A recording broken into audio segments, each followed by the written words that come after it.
but also makes a point of humiliating them, as Luis Barroso showed during his participation in a public event in New York, shortly after Lula won the elections, when a member of the public politely asked him if the TSE would give the source code to the armed forces so that the electronic votes could be audited, since they did not allow paper to be used to compare the votes.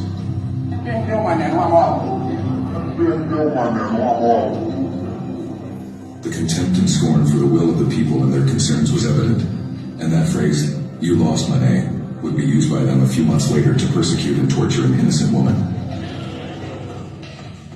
Everything that would happen months later would be remembered as one of the worst scandals in Brazilian history.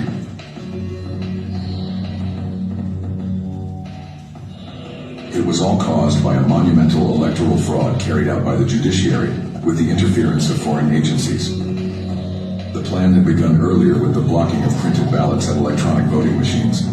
The fear of implementing printable ballots already indicated an intention to commit fraud.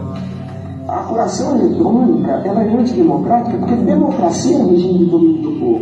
Se a apuração não está sob o domínio do povo, ela é antidemocrática.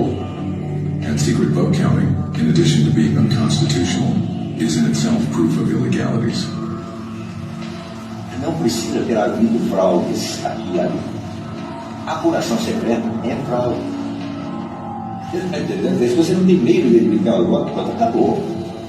The 2022 presidential elections were a complex sham that took place on multiple fronts.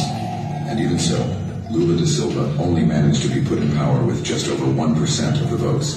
The 2022 fraud began in the press, with unequal treatment in media coverage, favoring Lula and promoting an authentic inquisition and persecution of Jair Bolsonaro. O Supremo Tribunal Federal